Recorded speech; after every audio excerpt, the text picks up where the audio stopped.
I don't see that my co-chair is online. So maybe he's stuck somewhere. Through Anyway, the chair, Jerry Caliendo is unable to attend, so he's not going to be yeah, here tonight. I know that. And also Tom Ryan is not attending tonight. Madam Chair, please encourage committee members to notify the I office. did. Thank you. Kindly, greatly appreciate it. So Okay. nice of you. Okay. So, Andreas, you ready? I'm ready. Okay. This is his inaugural run tonight. My name is Elizabeth Arian, and I want to welcome you all to the June 5th, 2024 Land Use Committee meeting. My notes, okay. As I mentioned, Andreas is co-chair of the committee. The meeting is being conducted virtually, so it's being recorded and it will be ready for viewing probably tomorrow. We will have one item. We have one item on the agenda tonight, which is the zoning for housing opportunities, City of Yes, the last and final installment of that. In addition, we will have business discussed later on afterwards. Following the I have to find out from Colin if he's making some kind of statement, but following whatever city planning does, we have Colin Ryan and Nicholas Stampar. Okay. Following their presentation or their statements, we will have a question and answer period. For those who are not committee members, I ask that you put your questions in the Q&A and we will we'll attempt to answer them. So okay. So during the business section of the meeting, the committee is going to be discussing the merits of the proposed zoning amendments before us. We will not vote, but we will make a report to the community board on what transpires tonight, what's said tonight, and if you wish to make known how you feel about this, those of you who are not members of the committee, you can send your comments to the office and we will include them in the report. So I'm going to turn it over to Colin unless there's any other issue to bring up. I just have a quick question because some people who aren't on the committee but are on the board are attendees and some are panelists. So I just didn't know why they were divided up that way. I don't have. Madam Chair, I can help. We have the Housing Committee in attendance tonight as per the Housing Committee Chair. The Housing Committee members are all supposed to move up. I believe I'm going over the list now, trying to double check who the Housing Committee Chair members are. Okay. Because we have a new list, so I'm going over the new list as we're speaking. So please bear with me. I had tech issues this evening. My computer was acting up, so double checking everything while you guys are working. I wasn't sure that the Housing Committee was going to be joining us tonight, so but Katie sent an email to the office stating that all Housing Committee members should be here tonight. Terrific. Okay, what time is it? It's 20 to 7 right now. Okay.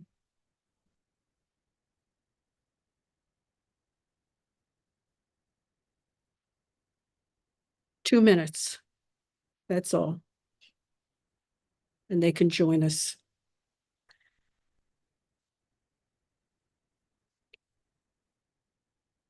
The Chair, I have a phone number. May I check who it is to rename? It's probably Dan, but yeah. No, it's not. It's Oh, not. it's I not. know Okay. I know his number by heart. Somebody's calling in from 347 530. Please tell me your name so that I may rename you. 347 530. You're able to speak, please?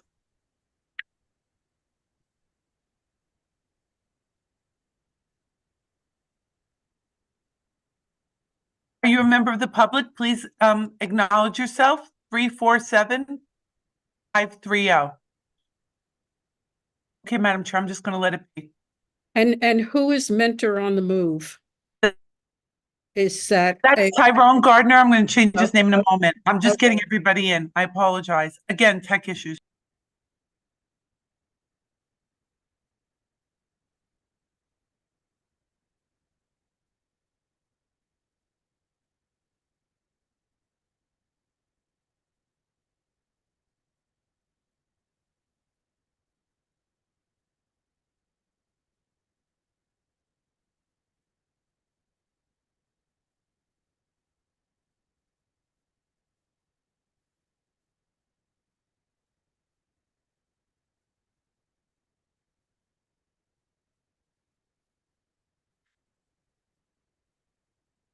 So Colin, how are you going to handle this? Yeah, so hi everybody. Excited for the summer break, I hope. My intention was to just be here for Q&A. I know the Values Committee specifically has seen this presentation twice now at the committee and the board. So I'm happy to answer any questions, and I can pull up the deck if we have any specific slides we want to look at. But yeah, happy to have Liz lead the discussion. Okay. So you're laying it in our laps basically to run this meeting, huh? All right. So, City of Yes. I could ask for a show of hands of who read all of this stuff. Not necessarily, no. Great, okay. So let me go through this now. There are, unless you want to just give an intro, just what it is and the different intentions, just a short one. Yeah, I can give a few one-liners on this one. So as you all know, this is our last installation of City of Yes, so it's citywide text amendments, this one focusing on housing. And our tagline here is really creating a little more housing everywhere, of all types. So that includes our low density and our high density districts. As you all know, Community District 1 in Queens is one of the highest producers of housing in the last 10 years. And so we want to really be able to create opportunities so we can offset that kind of development pressure on Astoria and the surrounding neighborhoods and push it to other areas as well, because this is a citywide goal that we have a housing crisis and we want to address it. So generally, the spirit and the goals of these proposals are implementing incremental housing increases across all of our residential districts, creating more affordability opportunities, and finding more pathways for different types of housing typologies, including accessory dwelling units, smaller units, more family-sized units. It really runs the gambit. Okay, thanks a lot.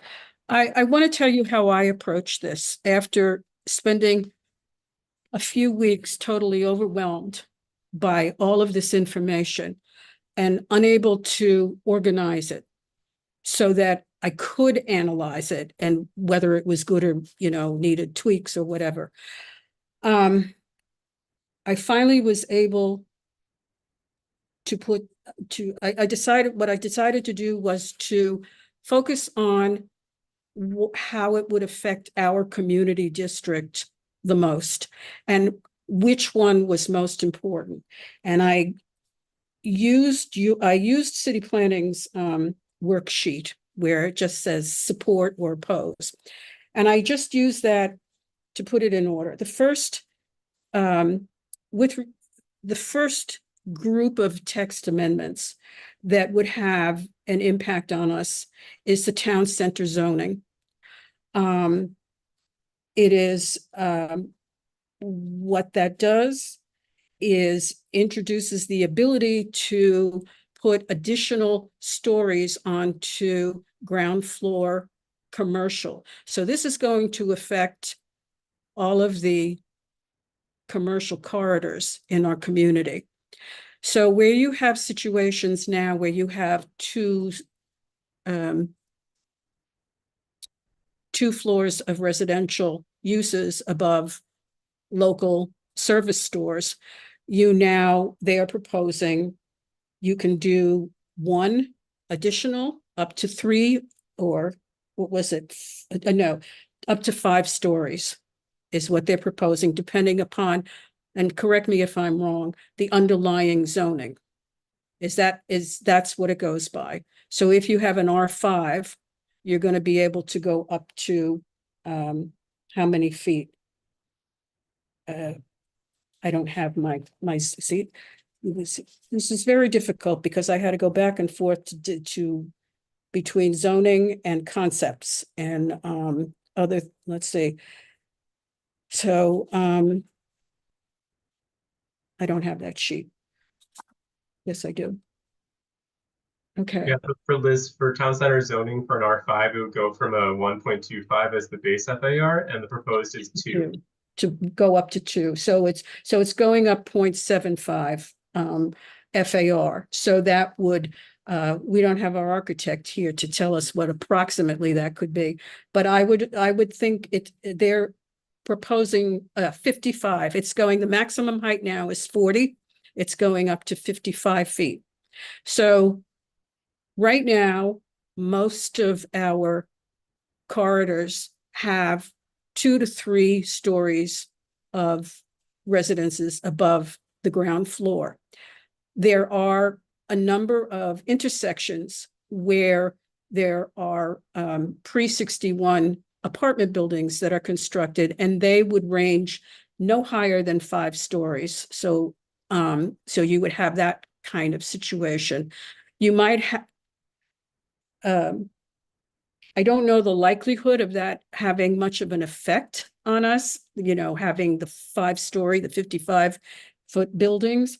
But because all of our, there's so many, it would require an assemblage, it would require buying it up. I don't know, but so that's the situation. So the corridors, the commercial corridors that are local retail will be increasing their floor area, sometimes up to 2. Now, most of our commercial, let's see, I was looking, let's see, Ditmars is R5. 23rd Avenue is R6. And an R5 also, but those are C1 overlays. So does this apply to that also? When they have C overlays? Yeah, let me share my screen. So this will apply to anywhere that there is a C overlay in a low density district. Okay. So it is R5 and under. And so the areas in red sorry, this map's a little small, I realize, even when it's gone to the community district level. So yeah, we're seeing some parts of Steinway, some parts in the eastern part of the district.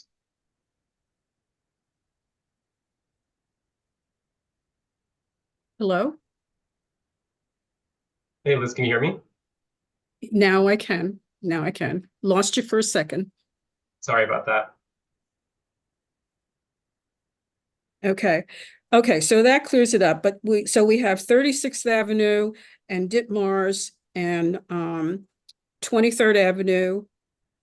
And let's see, that would be affected by this. Okay. So 55 feet in the R5 zone. So Mike, could we have the screen back unless, okay. What I thought we could do is, if you want to discuss it, and then we need to know what your concerns are, or if it's something that is not an issue, or if there is something that you would like to see limiting it, what's being proposed. So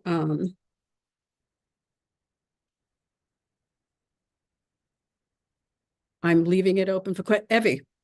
Sorry. Yeah, I guess my question is, in the little animation on the screen, it kind of just shows these 2 stories miraculously sprouting up, and the ground floor businesses are still there. But I think what could happen is those businesses get displaced when the construction is happening, they get knocked down. So, are there protections for those businesses that right now may find themselves in a one-story building, and the landlord wants to then add 2 or 3, which I don't think is a bad idea. My concern, again, is the small businesses then that get displaced and they can't come back in. So are there any protections in place for them? Yeah, Evie, you bring up a good point. And I think this is actually a recent example came to the board in terms of a redevelopment on top of a grocery store when they're looking for rezoning to an R6A. So that certainly is a possibility. I think there's a lot of like instances where people want to maintain continuity of business. I don't have an answer on you for resources because that is a little bit outside of the purview of zoning, but I can get an answer back to you at our full board meeting. Thank you. Okay. No other questions? Does anyone have objections to this? I have questions, Liz. Oh, I see, Jacqueline. It just came up. Thank you. Good evening, everyone. I would like to answer a few questions and raise some concerns. I have a total about 5 or 6. I don't want to take up the whole time, so if I'm even allowed to answer half of them, I'd appreciate it. So, Colin, after your presentation at the meeting last month, I developed a couple of questions, follow-up questions, as it relates to your presentation. If I could just ask those. One of them being, you shared, your presentation shared a very significant statistic about the number of homeless families and children who find themselves in their situation because of the lack of housing and other socioeconomic factors. Will this initiative be a viable solution to address and even solve that statistic? In other words, will this initiative provide the supply needed to help alleviate the level of homelessness in our community? What I'm trying to do is trying to make sense of this initiative, and will it really be a viable solution to the socioeconomic situations that families and children find themselves? Yeah, sorry, I'm hearing a lot of feedback right now, but yes, that's definitely a really great question. I think the city and DCP as an agency generally agree that the stem of homelessness and that endemic that we're going through is a housing issue. So we had kind of a two-pronged approach, at least in our ways to deal with that crisis. And one of them is creating more housing across the board. We believe that a rising tide lifts all boats. We create more places for people to live, then we can help alleviate those housing crisis, and then also address the homeless problem. And then in our second prong is that we're creating more different types of homes that we can provide for people. So our small and share proposal is looking at creating different kinds of typologies that used to exist in the past that will certainly help HPD in programming and creating more supportive housing, which is housing that is directed towards folks who are experiencing homelessness. And so those are kind of a few of the ways that we're trying to address that within this project. Thank you, Colin. So then my follow-up question is,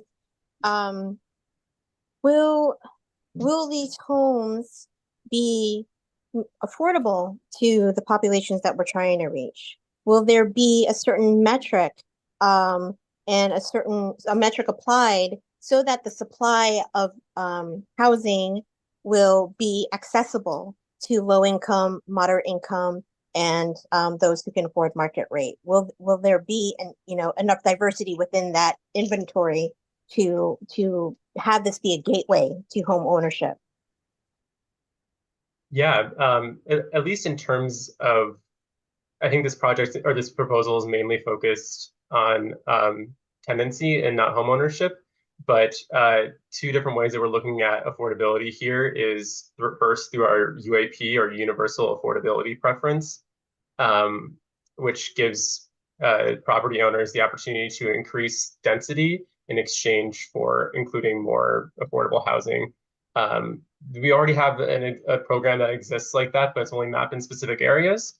We'll be making that citywide and also mandating that it is at a lower AMI level. It's currently at 80%, and now we'll be offering an average of 60%. So this will be including opportunity to income average between 90%, for example, to 30%, so that we can get at different levels of affordability.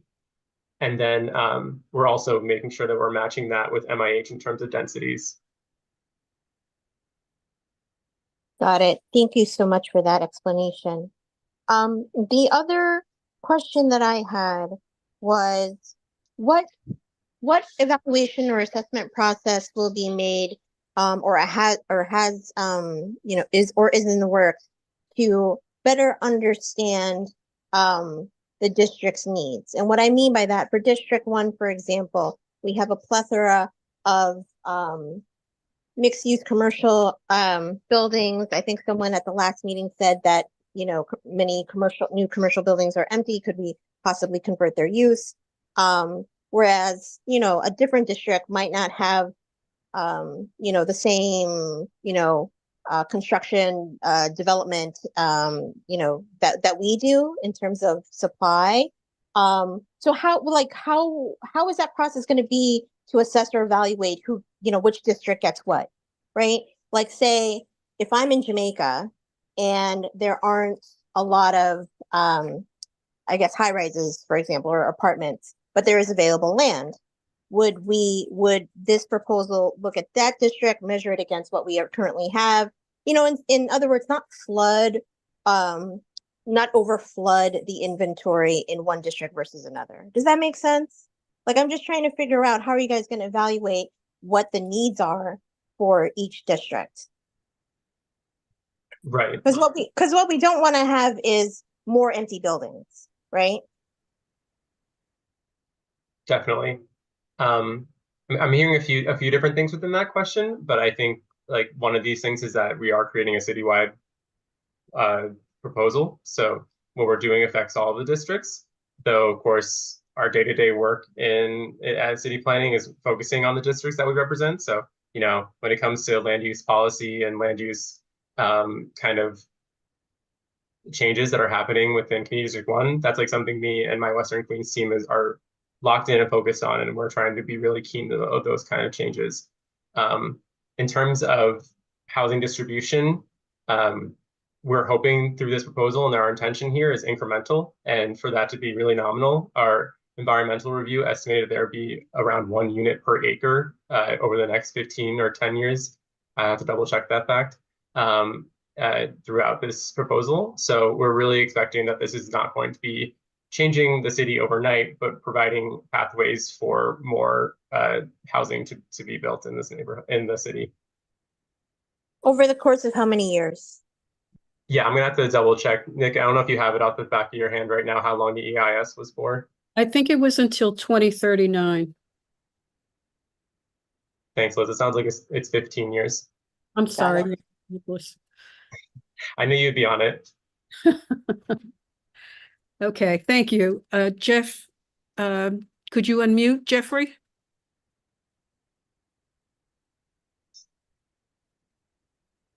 Hey, yes. Okay, sorry. Just having trouble finding my unmute button.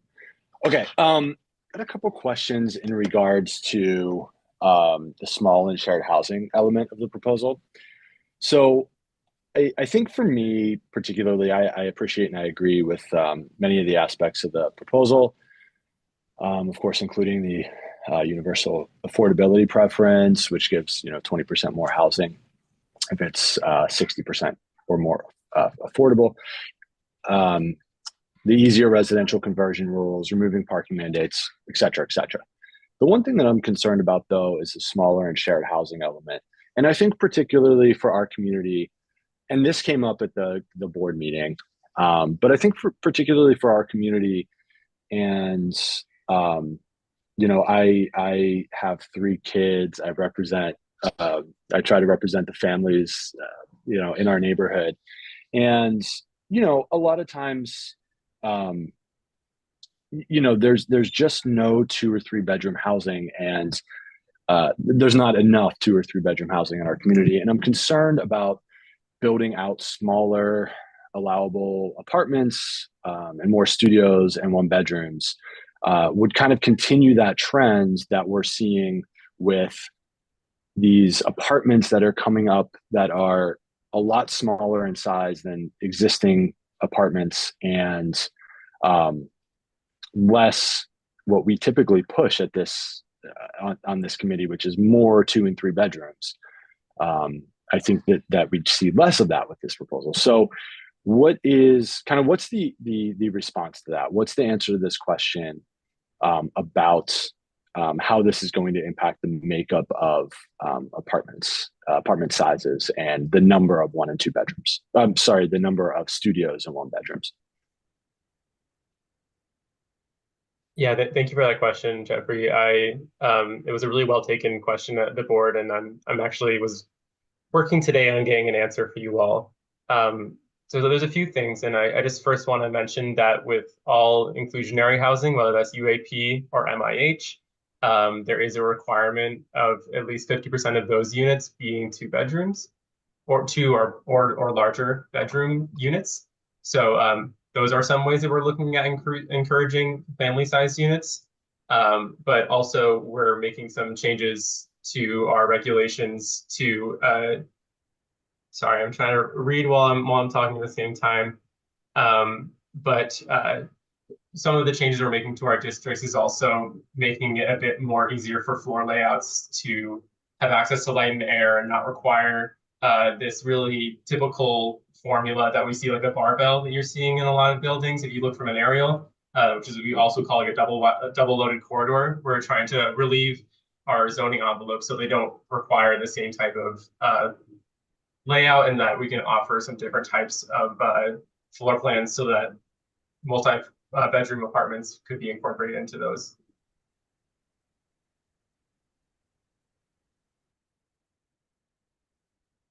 So overall, though, with development, this would spur more 1 and 2 bedrooms. Would it increase the amount of 2 and 3? I mean, I know that the whole proposal is to increase housing citywide, but what's the percentages of studios and 1 bedrooms that are going to be built as opposed to kind of these 2 and 3 bedrooms that we'll see? Will there be kind of a change in kind of the averages? I'll have to see if the environmental impact statement had a projection on that. I don't know if you have it offhand right now, Nick, but I can get back to you on the board meeting. Okay. No, I don't have that offhand. I would just add that I think the way the text is written is meant to open up the possibility to construct more of those smaller units in places that they currently can't be constructed. So while there would be a necessary increase in the quantity of those smaller units, it's not necessarily implied that they would offset the production of the 2 and 3 bedroom. It's just that the 2 and 3 bedroom, I guess, or the studio and 1 bedrooms are harder to construct in more places currently. And so it's more about removing the barrier to constructing more of those smaller units than it is about shifting the sort of unit size market share from family size units to smaller units. So, sorry, just following up on that. This is kind of the last item that I have here, the last kind of question. So typically, a building is constructed now. There's a certain minimum size that say 1 bedroom can be. With the new shared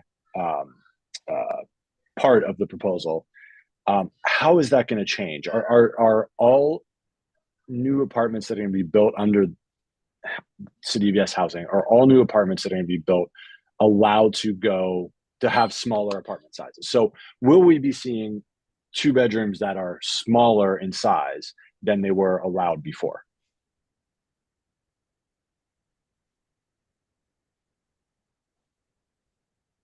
Yeah, I'm not actually entirely sure on how that will affect typical studio and one bedrooms versus our small and share proposal. So we might have to get back to you on that one as well. Okay.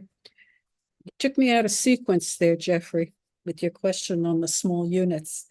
Oh, sorry, you had your list, yeah, Liz. Sorry. I had my focus, you know. No, but I think it's good. I mean, if they're, you know, I just wanted to go through and make sure that everybody had a comment or was okay with what was being proposed. So that's why I put it in that order. And I also, as I said, I wanted to focus on the issues and the components of this that had the most impact on our community. And one of them also, in addition to the town center and the change that the corridors were going to have, was the transit-oriented development.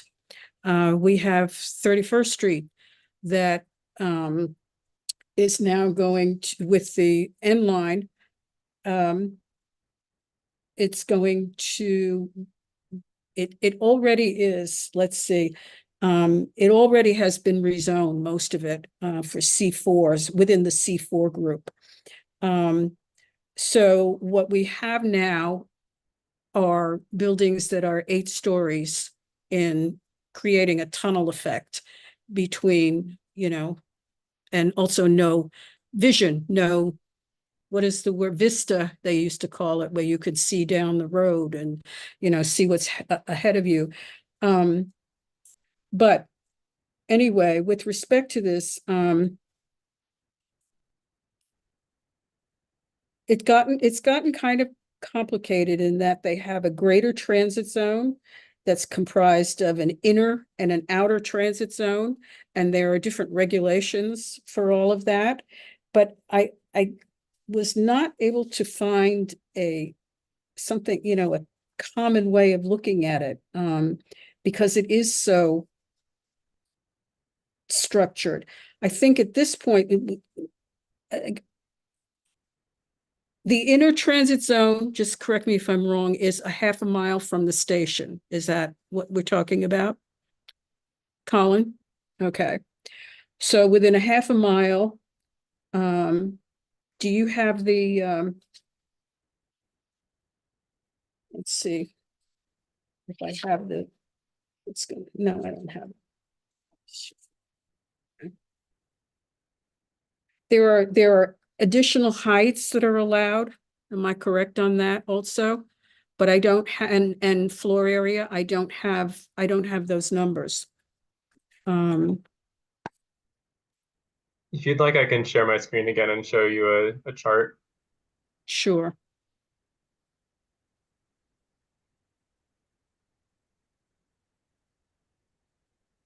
So particularly within R5 districts, which are very common in Community District 1, again, this would be going from a 1.25 to a 2.0, and raising the maximum height again to 55 feet. So very similar to our town center zoning proposal.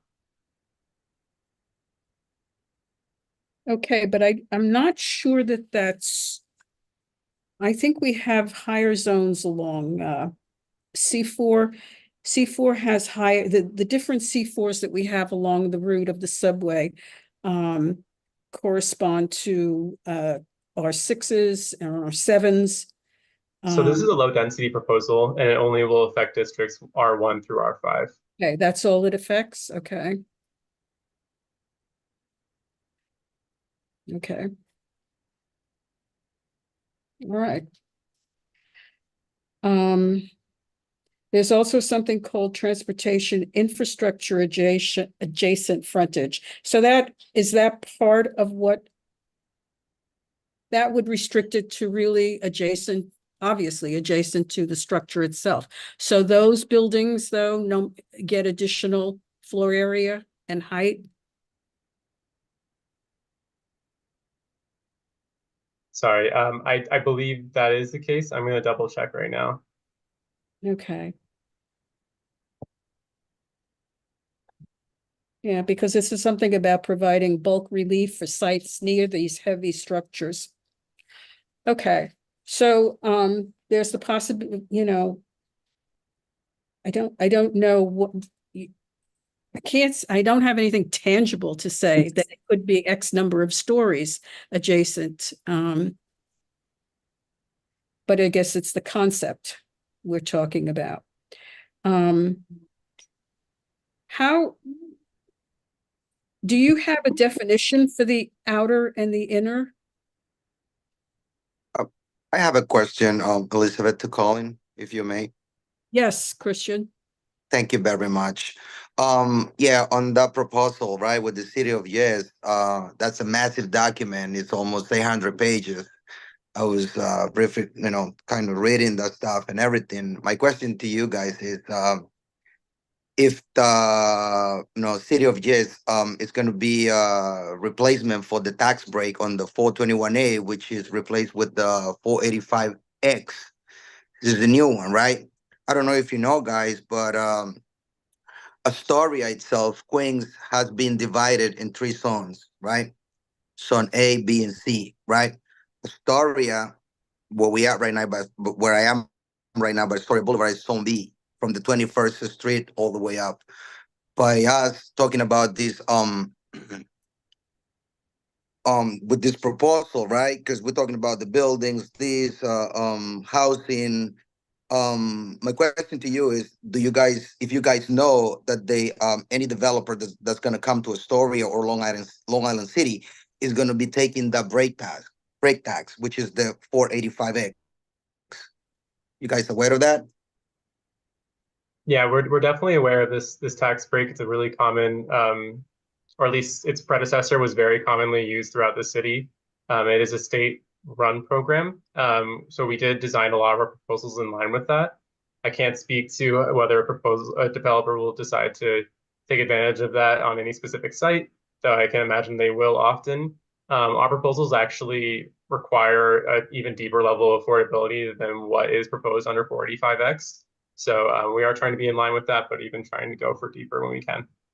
That's correct, because we were talking about they converting like commercial spaces to housing, right? So in order to do that, that's what I understood. Please correct me if I'm wrong. When I was reading the proposal, like I say, it was like 800 pages.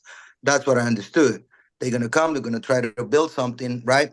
And they're gonna replace the commercial spaces for, like, housing and more affordable places for people to live in the neighborhood, right? So that's pretty much my question to you guys, and thank you very much for answering right now. Yeah, of course. And I'll just note again that we have a lot of resources. If 800 pages is a lot, I totally understand. We have an illustrated guide. We have some video recordings if you'd like to hear some other town halls that we've had. So if you'd like to review those, there's a lot of visual materials to look at as well. It's on our website. Sure. Yeah, I've been doing that. Just obviously about this, right? That Astoria, Queens has been divided in three zones. Like Long Island City is 8, is going to be one kind of rate and one kind of break, and from the 21st to the easter side for Astoria is going to be a different rate and all of that. So we just want for the community board to be aware of that. I'm sorry, are you talking Yeah, about that's it. pay rates, Christian? I'm just trying to be clear. Okay, all right. Yes. I'm not sure if everybody, the union, the wages. Right. Okay, got it. Okay. Accessory dwelling units. I'm not sure. I guess we're talking about all of those garages that we have in our attached houses that have already been converted to living space. What this does basically is make them compliant because they're allowed at this point. They're illegal conversions. So I guess that helps in some degree, but this also is something that's, if Am I correct? It's just for 1 and 2 family homes? Okay, so if you have 3-family home, a 3-family structure, a legal 3-family structure, this would not apply. That's correct, regardless of the underlying zoning district. Okay, okay. And I saw we got a question from Dominic on ADUs. So yes, this would permit a single family building to convert to what is essentially a 2-family home, but there needs to be some distinction in terms of the accessory dwelling unit being accessory, whether that's a basement or a backyard or a garage, as Liz has called out earlier. Okay, so with respect to that, the issue has come up about some of these accessory units in the basement. What's the status of that? Is the building code dealing with that? And how are you going to be monitoring this? Because we have areas that are flood. They're not necessarily designated flood zones, but they do flood. And, so the question is, how is this being dealt with? Yeah, I totally acknowledge that basement apartments can be very dangerous. We know plenty in Southeast Queens who are having a lot of issues of flooding and even deaths last year. So we really want to create pathways that we can make it safe. I believe in the last states, they're still rolling out legislation, but I believe they recently passed a resolution to have a pilot for basement apartments. But to my knowledge, Community District 1 was not included in one of those eligible geographies, only Community District 2 in Queens. So currently we're creating this pathway for an opportunity in the future, but the state does need to have the final say on it. Okay.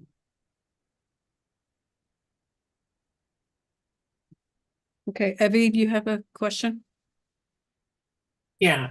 I guess when I was looking at the PDF, the presentation that you sent, and it showed kind of the coastal floodplain. This is, kind of piggybacking off of Liz's, comment, and even what you said just about flooding happening. It doesn't seem like it's in accordance with how,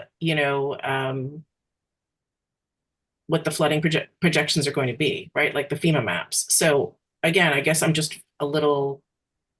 not opposed to basement apartments, but I am concerned in terms of what the city, at least according to the diagram that I looked at, is designating as a place that's flood prone. So. Yeah, I definitely hear you, Evie. We have several different kind of measures for climate impacts. So special coastal risk districts are different than like 100-year floodplain. I don't claim to be a resiliency expert, but my understanding of how those special coastal flood risk districts work are areas that see severe and day by day flooding, like you might see in Howard Beach in the next 10 or 20 years. I mean, that's parts of Astoria. That's a lot, actually. In the next 25 years, it's projected that a lot of Astoria is going to see even more flooding. So it's not even just Howard Beach. It's like right here, if you kind of look at the projections. So. Yeah, we tend to think that we don't have that kind of problem here, but we, okay. Can I also make a quick interjection about kind of the coastal flooding? I do want to just note that a lot of the issues that we saw flooding with basements didn't really have anything to do with coastal flooding, yet it was like a cloudburst event in areas where the system couldn't handle the amount of water that was there. So is that being taken into account in addition to kind of like the coastal risk zones? Is the cloudburst impacts and those particular zones being addressed as well? Let me add to that also, because it seems in the district fixes you talk about, and in other places you talk about expanding the base of the building and reducing the size of open space, the yard space that surrounds the building. So in order to accommodate the additional units or the increased FAR. So, there's a contradiction there. On the one hand, you're watching, you're talking about flooding, and on the other hand, you're decreasing the amount of land through which this water can percolate and not overwhelm the sewer system. Sure. First, in response to Jeff's question, currently these existing basement apartments or accessory dwelling units are unregulated. There's no DOB permits required. I mean, they're illegal functionally. So like there's a certain standard that we're not being kept up to. So in legalizing ADUs, instead of trying to ignore the issue that exists, we're trying to find a way to make sure that we're creating safe apartments. But I definitely hear you that that flooding is a strong concern in Astoria and citywide. And generally, we believe in a larger scale that we create and concentrate more housing together. We can help and create permeability in other areas and alleviate climate change as a wider force within our general region. Okay, thank you. Thank you very much. Colin, I'll just add really quickly that the agency is also working on parallel conversations with other agencies in the city that more directly work on that sort of flood risk, whether it be the city's emergency management office, DEP, FDNY, and DOB that are going to sort of handle the other angles outside of just the zoning compliance. And so we do have parallel work programs ongoing with those agencies to try to update their regulations to keep up with what newly compliant units might exist in basements. Do you think that we will get more inspections? That's I would have to get back to you is on that that. something that your department is asking to step up? Because that's, I've not been in those discussions with DOB, DEP, et cetera, regarding inspections. It's my understanding that the sort of enforcement mechanisms for a lot of those codes it's not the mechanisms are what they are and will continue to operate as forms of enforcement, whether it be for DEP code or FDNY code or DOB code or whatever the case may be. But we can get more details on whether there are any anticipated changes in that. that would be appreciated. Yeah. Amy. Thanks, Liz. Just a funny question I have. The corridors that you've mapped out for how some of these R1 to R5 properties could change. Have you done a similar kind of look at some of these deeper blocks where we have backyards that are shared in the back where there's a driveway that goes down the center? I mean, how are those two-family homes per se? How will you be limiting how some might look? Because again, their backyards, kind of backing to each other with a shared drive of some sort. You know what blocks I'm talking about, Liz, right? Like some of these deeper ones just have this, not garages. There's an easement in the back which they Easement, can access a parking spot in the back. Yeah. And I seem to like right now I can recall 5 or 6 of them just, very close by. Do you have stats on data on how many of these types of blocks and how that might be impacted by the ADUs? Yeah, I don't think we have a site-by-site analysis of where places would accommodate ADUs. But yeah, I definitely understand that typologies. You're concerned that there would be like those garages would be implemented into housing units. Mm-hmm. And you certainly have a maximum like 800 square feet, but like, is there a minimum? You don't want people to be living in little shacks, Right. Yeah. I mean, they would still be. We have some like dwelling unit requirements. But I'm gonna have to get a better answer on that one as well. I thought that it was the dwelling unit factor is being replaced in all of the zones and all of the lower density zones, and it's going to be 500 square feet minimum. I don't know if they set a maximum. Yeah, I double checked. You're right, Liz. The minimum is 500, and the maximum for an ADU is 800. It's 800, okay.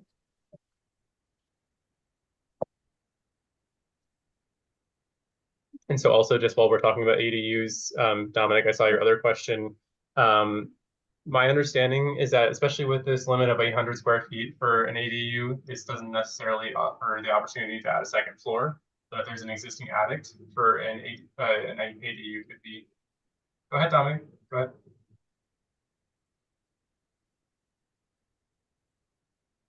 Not add a second floor. Hi, everyone. Not add a second floor. Simply file for 2 apartments in 1 house. Don't lay a brick. Put a lock on the second floor entrance and call it an ADU. It can be under 800 square feet, Colin. I can't get a straight answer for this. Thanks for your attention to it. Okay. Yeah, I am tentatively saying yes. I am going to double check on that though, unless Nick, you want to correct me? I believe there is a regulation related to private entrances for ADUs, and so that might depend on whether that second floor unit has some means of access or egress that is private to that tenant in the event that the tenant is not in some way related to the person on the ground floor. So I will have to get more details on that, but I believe there are considerations for whether or not ADUs are intended to have private access entrances for those tenants. Okay, thank you. Thank you, Dominic. All right. Let's see. For those of you let's see, fixes. What are we talking about now at this point? Well, I had mentioned about the fact that the amount of space around the house is going to be shrunk at this point with all of the expansions that are going to be allowed. That's not, I don't think that's an issue in this district, since we're pretty close together here. Let's see, FAR, yards. Height limits, I just wanted to let you know, for those districts, for those zoning districts that are in our district, the R6, R7s, R8s, we even have an R10, which is a Queens Plaza. The FARs are going up. Let's see, also the maximum lot coverage. Most of them are going to be able to, let's see. I see that interior through lots, 65% to 70% lot coverage, but I don't have what it is now. That's the problem. I can't make a comparison. And corner lots are going to be much larger, also 70, 75, and 100% coverage. Probably the 100%, correct me if I'm wrong, are within commercial districts that extend back. Is that correct? I'm not sure on that one. I think it's often that corner lots have 100% coverage because to encourage full usage of that corner, but I can double check. Okay. Comments, anyone? I mean, does anyone have an opinion about the lot coverages that are being changed? I have my hand up. Yes. Yeah, I do. For some of the reasons that you mentioned, I do feel like it's an issue. I feel people have paved over their front yards too, and now that's going to happen even more. That's been a problem. That is a problem here in Astoria for sure. People paving their front yards over because we do see flooding. And we do have issues with our sewers. And so I am just worried about less and less permeable surfaces, especially as we are dealing with climate change and storms and all of that. So it is something I'm thinking about. The district fixes just seems really overly broad to me. So I had a bit of a hard time wrapping my head around that one. But in general, the lot coverage, I don't know. We need some green space. We need some permeable space. And I think know. The issue is, everything is going up. They say, do vertical expansions. And I think we're ready to accept that, but not really, not remove some of the permeable space, as you call it, that we already have, and increase the problems that we have with flooding.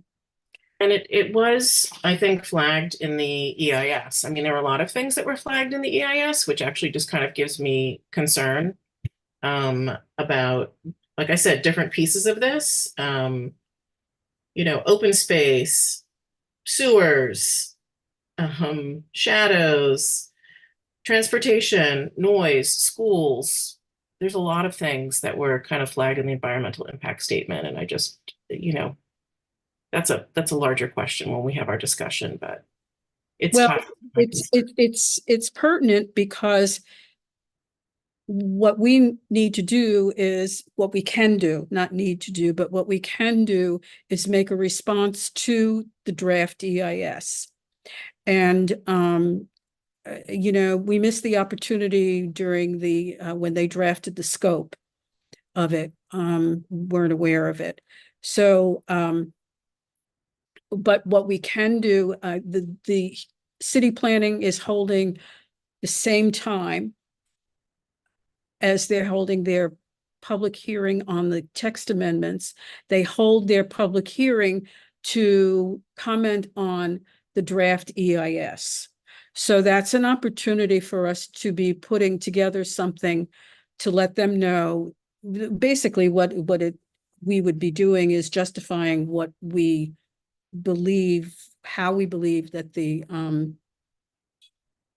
individual text amendments should be modified, or but so there are two things we have to focus on. We have to focus on the text amendments and the draft EIS for comment. I read the summary of it. It was very, very beneficial. It explained a lot. And I too was concerned about how many issues have come up, and that they can't focus on that because it's not within their purview. But there's something I was just going to say. Oh, there were, it'll come to me. But anyway, okay, Katie, would you like to make a comment? I would like to make a comment. Just to add on to some of the things that were said already, especially what Evie just mentioned. And I think, as we've seen with rezoning historically in our community, and the thing that comes up a lot is the lack of infrastructure upgrades. And this just seems like more of the same. Just, echo Evie's comment about losing even more green space when we don't have as much as we need currently. Really, it just seems short-sighted. It doesn't seem holistic. And, I have grave concerns about that. I don't see, as we know from climate change, the stormwater runoff is going to continue to get worse. And I don't see how these proposed changes are going to, are sustainable, really, in the short and long term. I'll save my other comments about the other points for later. Thank you. Okay. Let's see, this was district fixes. I'm looking, I see this also has a benefit in that it removes the existing non-compliance of the homes that were built prior to 1961, so that owners have the ability to, I don't know, refinance what, that was an issue that was brought up. So it has a good and it has a bad element in that respect. So, and it is related, am I right, to 1 and 2 family buildings? Okay. Which, we do have a handful of them. We have a number of them, but many of them have already been converted. You walk up and down the blocks in my neighborhood, you can see that they've been changed. Okay, that's the town center. Let's see. Does anyone else? Well, okay, let's see. Universal affordability preference. So this is what this is doing is extending, I'm correct, extending the 20% that is usually a floor area that is usually allotted to supportive housing, senior housing. It's extending it to all affordable all developments, as long as they use it as affordable housing. That 20%, am I correct? That's correct. And currently, the senior affordable housing only applies to a certain number of districts, and now we're expanding them to all of our higher density districts. So that's R6 and above. Okay. So now when we get, okay, so now we will be getting larger supportive facilities, senior assisted living, et cetera. That's what's in that group. In the supportive group, assisted living, senior housing. Okay. Yes.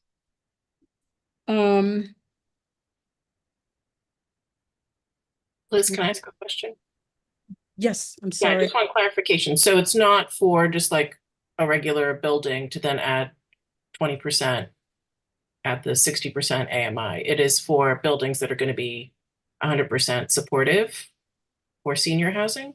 Is that correct? Sorry, let me clarify. This gives the opportunity for all parcels in R6 and higher districts to take advantage of that extra bump in density, but in return, that extra bump needs to be accommodated through affordable housing.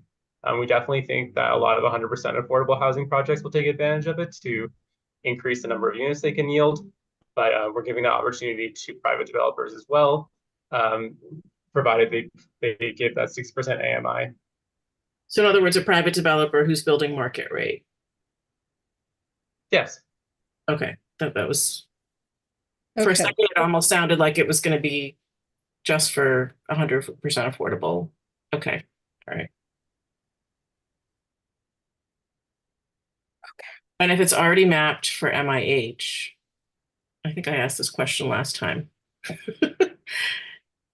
If it was already rezoned and MIH is required, what happens then? Right. Yeah. Happy to run through this again just because MIH and UAP are similar and they overlap each other. So some of our FARs for UAP are a little bit higher than MIH. Like let's say, for example, R6A, the MIH FAR is 3.6. Under UAP, that is 3.9. So anywhere that MIH is mapped, it will be bumped up to 3.9, but they are still required to provide the level of affordability dependent on which MIH option is mapped. So let's say if they did the MIH option with 30%, they're required to meet above the 20% of UAP and go to 30%.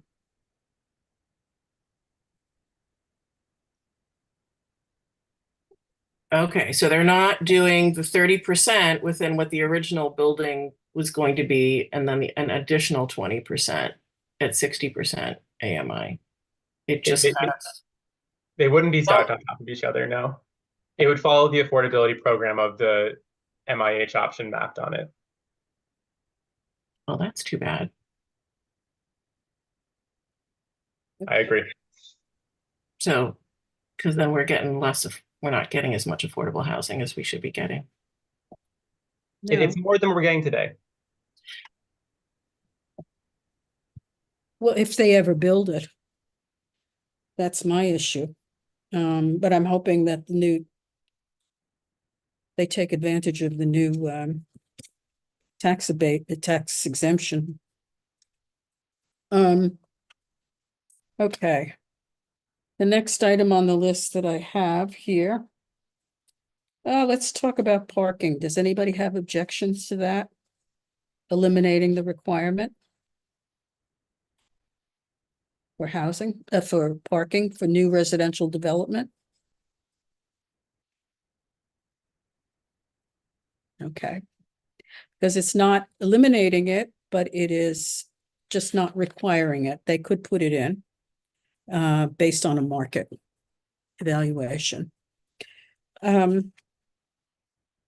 I have one quick question about that. I support this, but I just wonder, for someone who may be disabled, like, is there any kind of violation of law, like not being able to accommodate their need for a vehicle or parking? Well, that's something that we can put in there, that at the very least, they have to require not X number, but some ADA vehicles, parking for that purpose. Yeah, I was just curious, like legally, if that's even, does that, I don't know. I just thought of that right now as we were talking, but Yeah, it was good.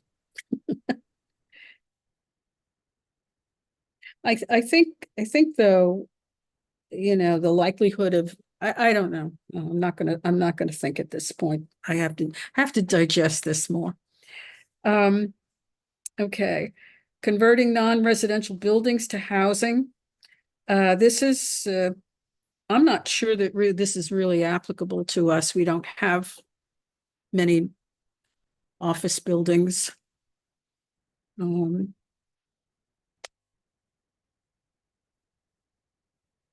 Okay. And then the small and shared housing with communal kitchens and other shared facilities. I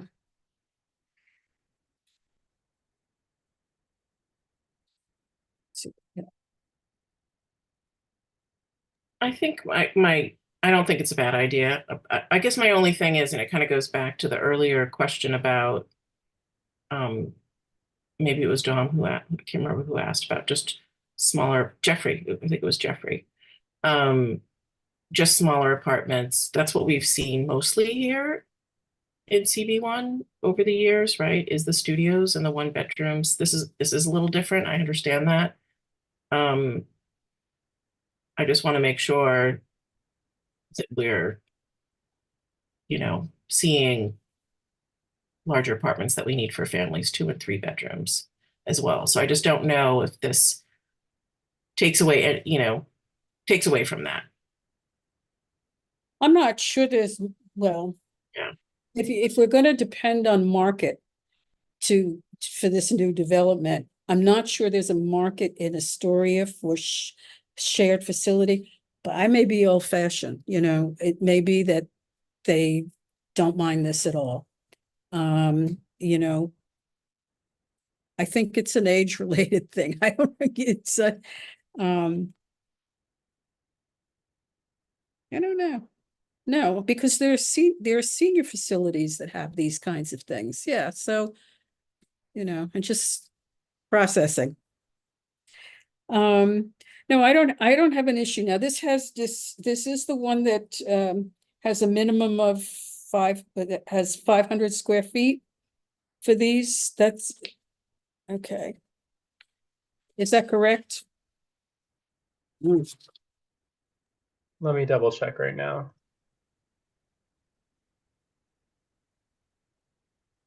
That's right, 500 square feet. Just 500 square feet, nothing more, nothing less than that. Okay. And there are significant, that's the change. That's the dwelling unit factor at work, where you had in our R4s and R5s, you had larger units, 870 and 900 square feet for in the lower density zone.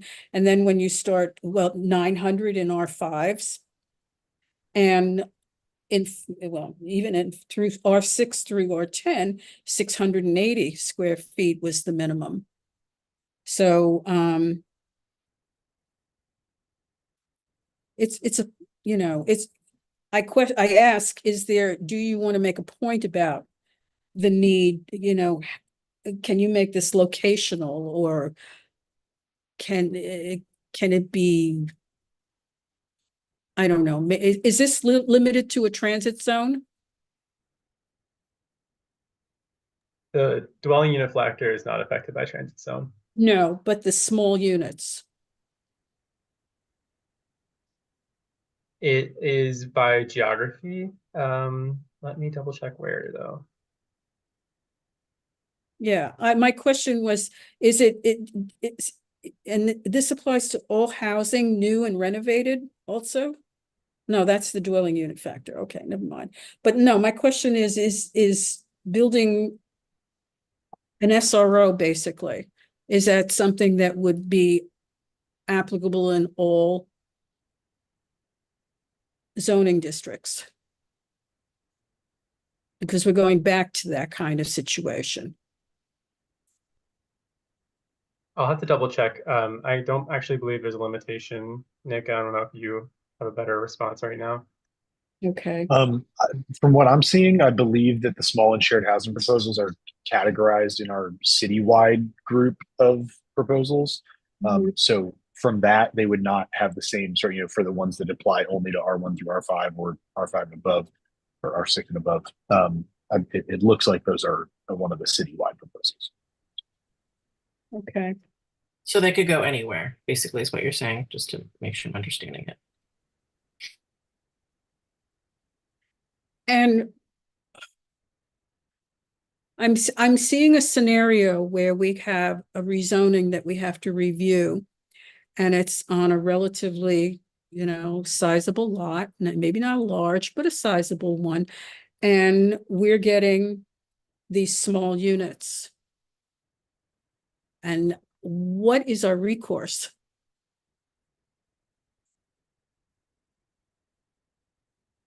Is there a recourse we have? Sorry, Liz, is that a question for me or for the committee? Sure, for city planning, yeah. The possibility that we with rezonings coming to us, which are asking for R6s and R7s. Is this a possibility where they could be introducing buildings that are just solely studio or, very small units? So at least specifically when we're, and in most instances, when we're getting a rezoning for residential here, we're mapping MIH. And as I mentioned earlier, there is a requirement of at least 50% of those units being 2 bedrooms or larger. So it's the MIH program that's saving it, that's creating the ability to have a diversity of unit sizes in the building. Okay. Correct. All right, one of the last ones is the campus infill. Now this is, I was just looking today on the zoning, how this applies. The Astoria houses is R6, and so is Queensbridge houses, they're in R6. Ravenswood and Woodside houses are R5s. So does the infill apply to R5? It does. Okay. What the infill is proposing, let me see if I can get, no, I don't have any, but the campus itself, the whole campus has to be 1.5 acres. That's correct? Not just the open area where they want to build? The whole campus, okay. That's right. All right, and the concept is, let's see, And the concept is that they are going to be, and do they have, must they be 100% affordable? No, there's no affordability component tied to this specifically. Ah, okay.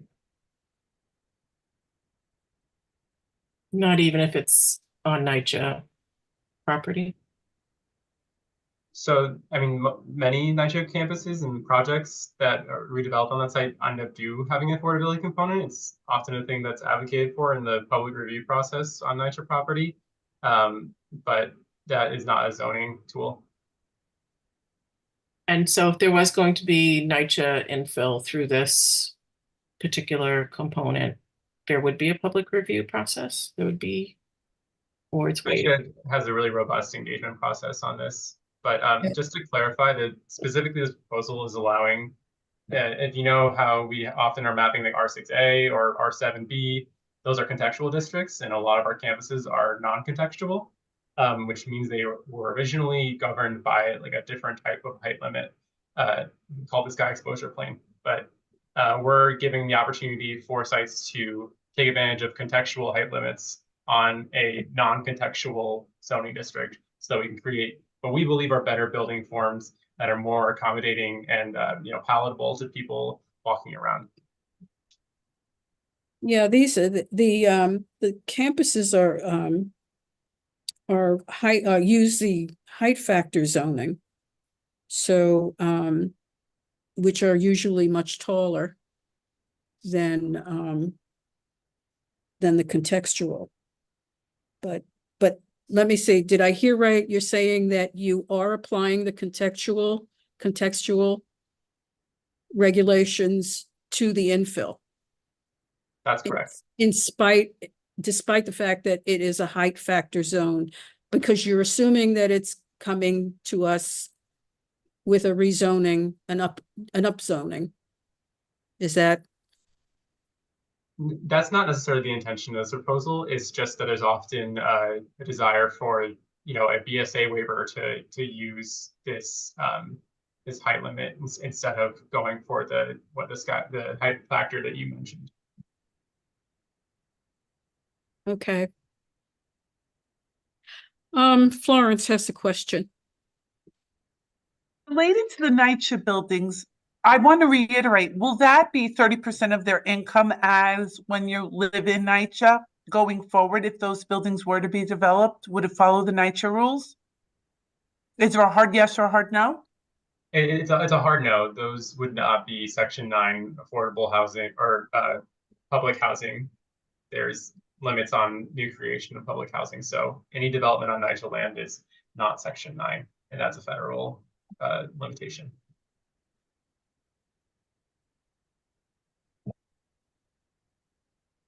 Okay. Well, I did read somewhere in the zoning text that it does require a full ULURP.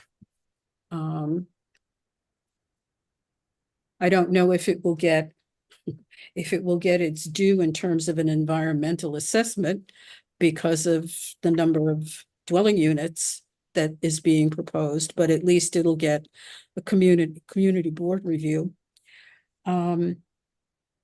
Okay. Let's see, I just, Colin, when do you have any specific responses to some of the questions that came at you from the presentation that you want to talk about? And Florence, are you still asking? I'm sorry, are you still have a question? Do you still? No, sorry, I gotta put my hand down. I forgot. Okay. So Colin? Yeah, let me just take another look to see. I was preparing these for the board, but we talked about family size units a little bit already. And we had a question on conversion and adaptive reuse regarding needing to comply with plumbing and electricity. And then just wanted to mention that like new developments, conversions still need to comply with our building code for residential uses. So that's a hard yes. And then actually, Evie, you had a question in regards to how we might see this affect the pipeline of applications coming to CB1. This is not something we've quantified, and we really can't have a really great measure of whether we're going to see a large number of people coming to look to change their zoning. But we think a lot of these, there's a lot of these proposals that will be helping to reduce that need, because it is a lengthy and expensive process for property owners to go through.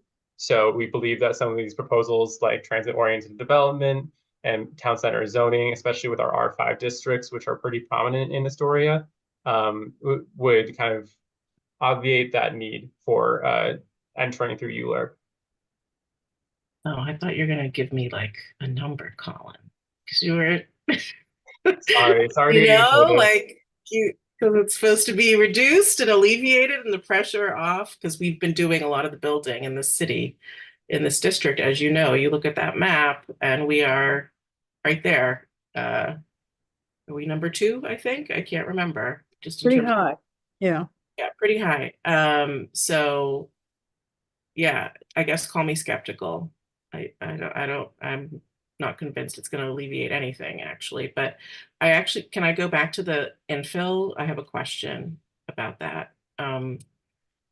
So thanks for trying to answer that, Colin. But basically, for the low density R1 to R5 areas, it says the proposal would create a new 50% lot coverage maximum. What is the lot coverage maximum now? I'm looking at the PowerPoint, page 34. Colin, you're muted right now. Yeah, because that would be like Ravenswood and Woodside. Yeah. In an R5 district, for example, currently the lot coverage maximum is 55%. Okay, so the maximum then goes to 50%. But again, it's going in an infill area, so potential loss of green space in those campuses too. Okay. Do we have any other questions from those who are still here? I guess not. Let's see, what is this Q&A? Okay, here's one from, wouldn't building more studios lead to fewer people living with roommates, freeing up 3 bedrooms for families that need them? I suppose, yes, it's a possibility, but it's also, If families can afford a $7,000 3-bedroom.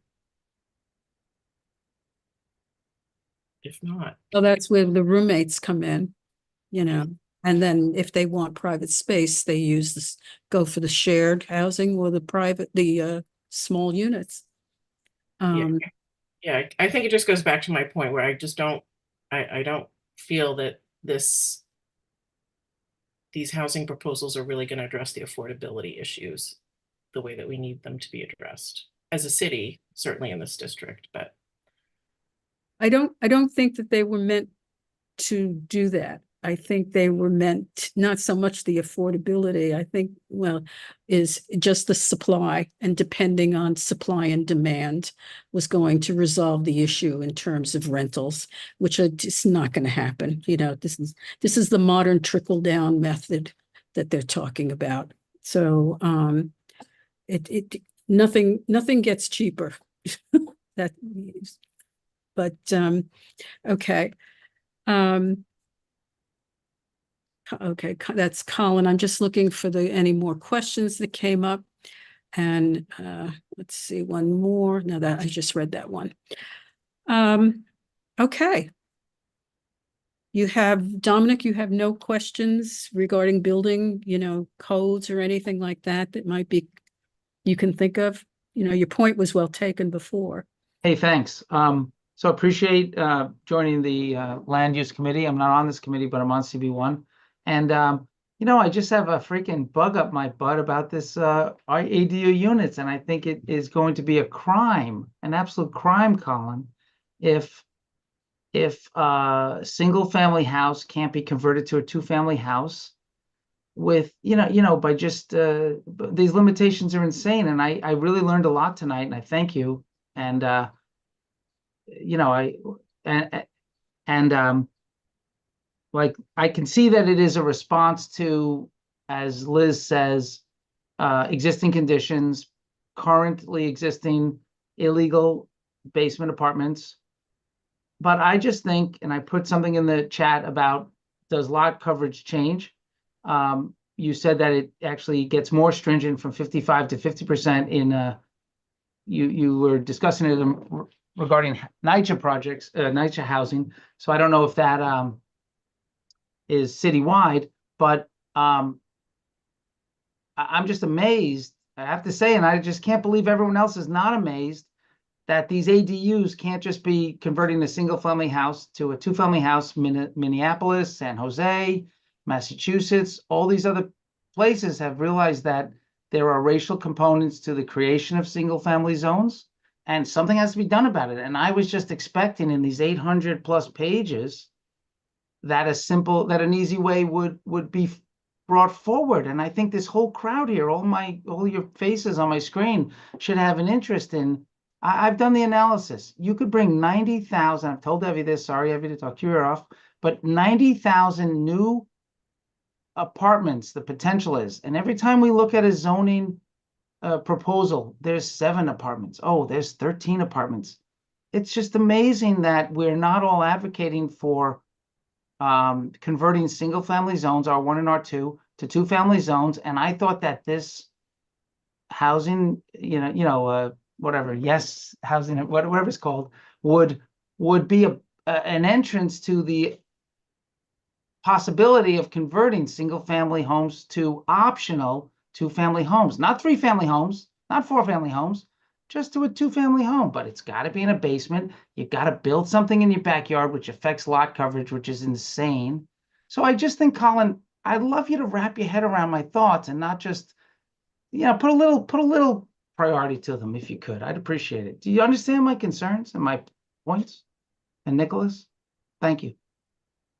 Yeah, Dominic, I think we share the same values and the same thoughts. I don't think we're trying to create any ways that we don't permit to make ADUs easy. We just want to create, and to your point, like we are permitting it in as of right buildings if there are separate entrances. So I think we're trying to permit what we think is appropriate for folks living there. Yeah, I really have to get into the details of it much more. I just keep asking people and nobody knows. And then I think that's a no. And I think there's political, interest at work that want to limit it. And I think it's a shame. And I think it goes back to racial, governmental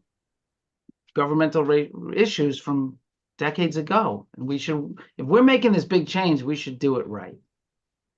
We should let single family zones R1 and R2 be optional two-family zones, or some. I'll look at the ADU specifics. I'm sorry that I've spoken to you before, and yeah, thanks for listening and maybe bringing it back.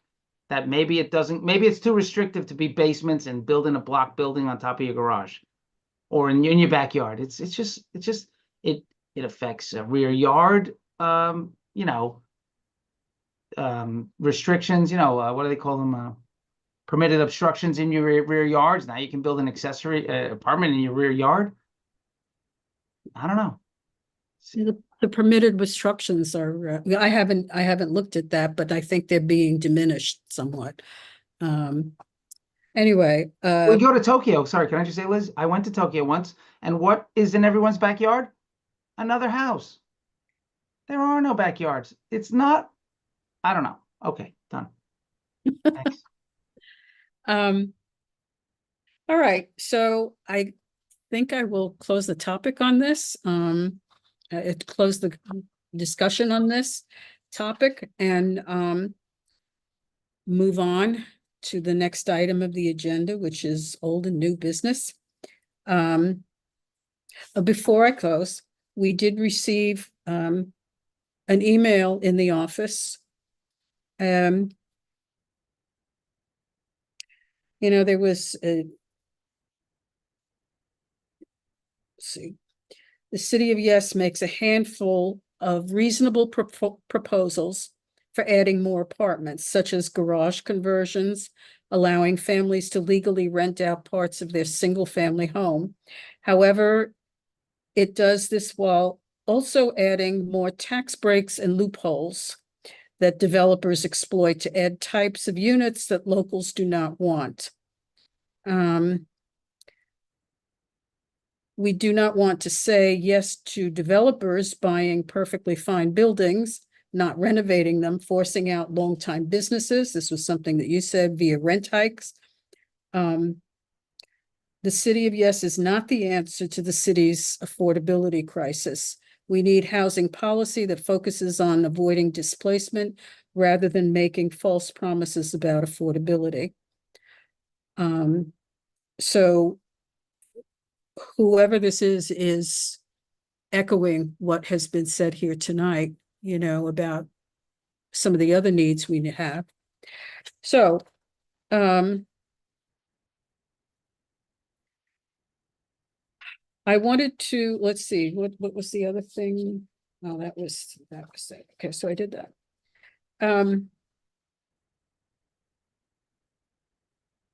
Is there anything that, you know, the next thing that I wanted to talk about was the actual input into the report for the board. We're not taking a vote, but the comments, you know, I've heard a lot of comments about what's being proposed is enormous and it's changing the scope, you know, the way the where we live and what we see and where we go. And it, but it's not solving the problem. You know, it's not focusing in on that. But we have to bring it around to the elements in the zoning amendments. It seems to me that most of you are, you know, are in support. I don't want to say approve of, but are not opposed to having most of these components and changes made. Aside from what was said here tonight. Is there a response? Or should?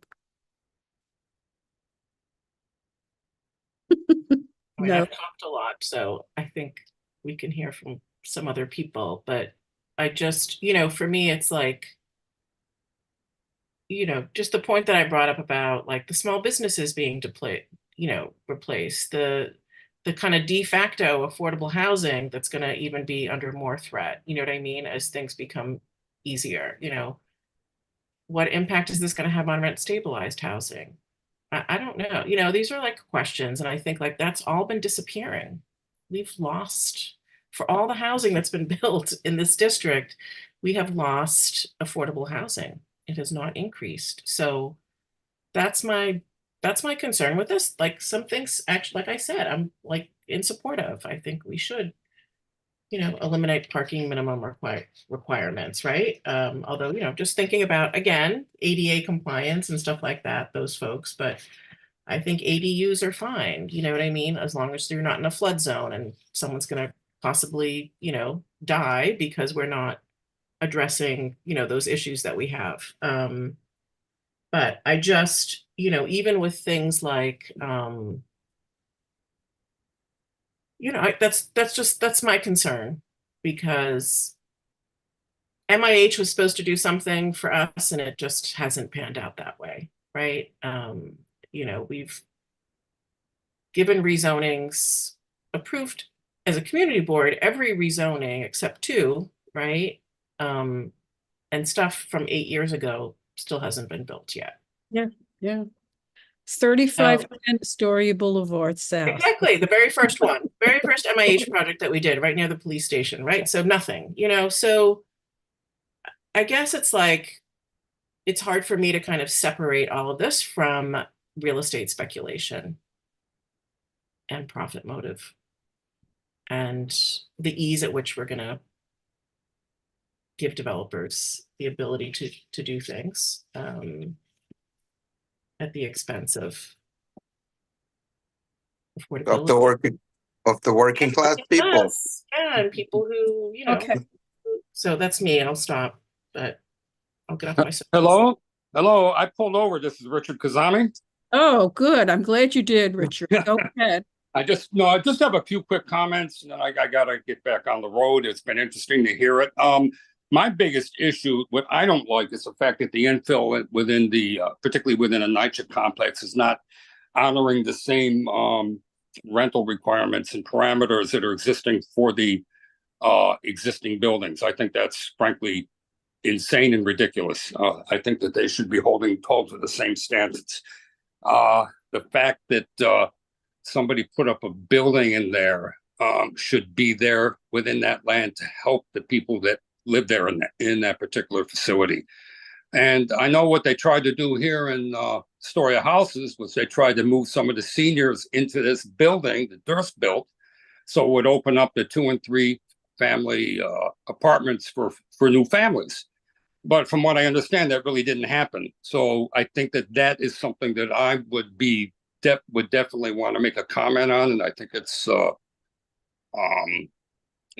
that's something that's not right. The other thing that and I said before, though, is that as said, we have bared the brunt of most of the apartment expansion within community districts 1 and 2. I've said this more than once. And all you hear about is the Eastern Queens and these places voting this down, and they're trying to protect their ability not to contribute to this issue. And I think that's bad. And one of the reasons I support this in general is the fact that it is citywide, and it will force these other community boards, to get with the program. So those are my 2 comments. Thank you. Joe Cossin. Sorry.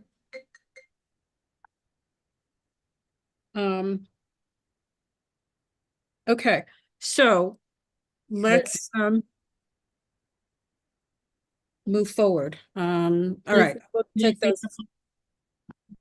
What? May I say something? Amy, yes.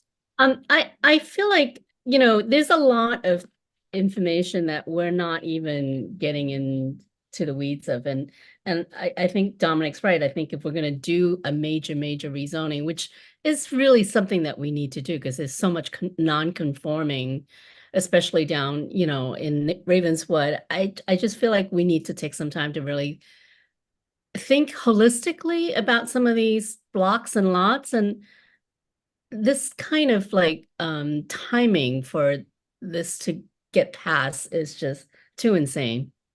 That's all I want to say. I don't think there's anything we can do about it, but I just want to register that. Can I say one thing quick to that? That we've been calling for, a holistic rezoning of the Ravenswood area forever. It's even on our expense list.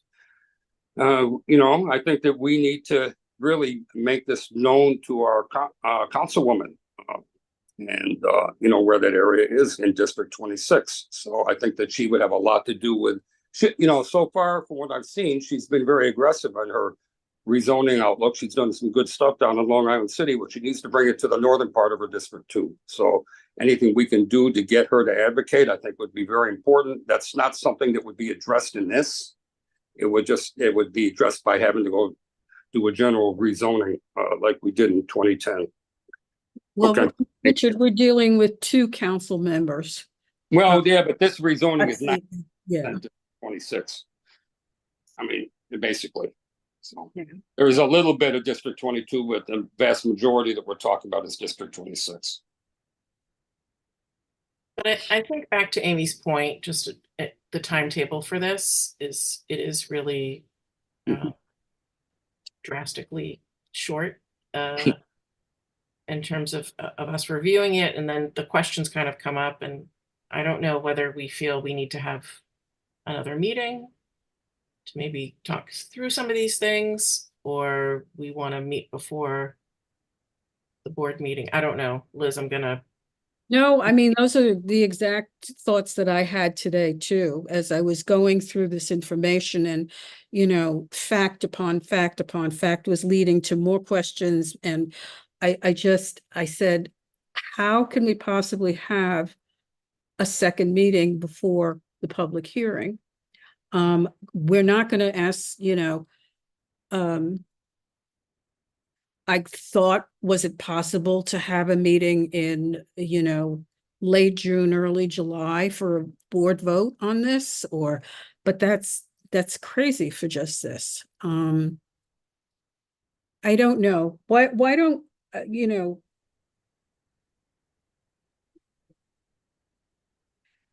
Colin is going to answer some questions for us, right? You're going to kind of get back to us on some things, and maybe that will be helpful just in terms of figuring out whether we need to. And I think I don't want to wait until the hearing to hear what you have to say, Colin. I think, it would be good to be able to incorporate the responses that you give to the questions from last month, from the board members, into the report, or at least and maybe it'll answer some of the things that some of the questions we have tonight.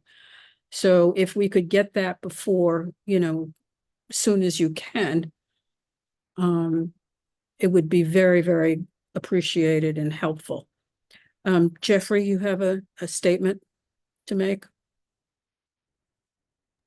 Yeah, just a quick statement. I think something Richard or Liz, you just brought up, had me thinking, the bigger picture, problem statement here is to increase housing and increase affordability. I think we all kind of understand that. With the City of Yes housing, it was that policy has looked at a lot of these like smaller policies, smaller elements of the policy to increase housing. And I think, Colin, when you begin the presentation, it's always like each neighborhood has to do their part. Each neighborhood gets a little bit of this. And back to what Liz and Richard just mentioned, was an approach to increase housing and increase affordability was a kind of larger scale approach taken where you looked at kind of zoning on a district wide level throughout the city, something similar to what we did in like what year was that? It was before I joined the committee, 2010 in Astoria, which increased the housing. It upscaled a lot of parts of Astoria, and that there's a lot more housing that came in because of that. Was a policy like that considered, as opposed to a lot of these like smaller, like little changes, that's going to increase housing kind of, throughout the city everywhere?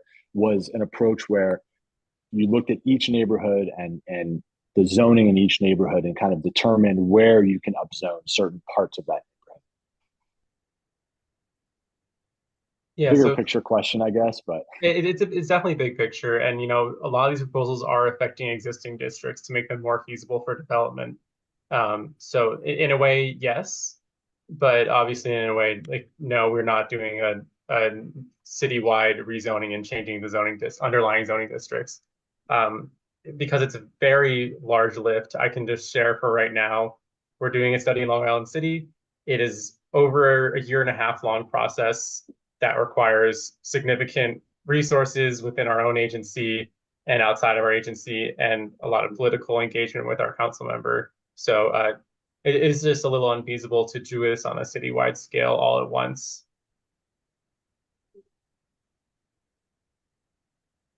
No, but you can take back the fact that we have a lot of 1961 zoning districts that should be looked at, and that might be a priority that city planning can do.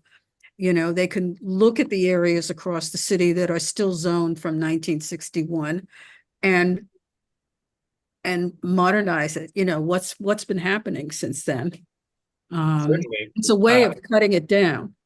Right. I mean, 1961 is the baseline, right? And the reason why these City of Yes proposals are so large is because we're trying to address and kind of create a new chapter in our zoning and how we address it in the 21st century. And that's why we're seeing these really big changes. And I'll just say that Community District 1 has seen actually a lot of its 1961 zoning change through the Astoria West rezoning, through the 2010 Astoria rezoning. So in comparison to a lot of other neighborhoods, there is a reason why Astoria has seen a lot of development in the past decade or so. Yeah. Okay, Andreas. Yeah, I was gonna make a suggestion based on kind of next steps.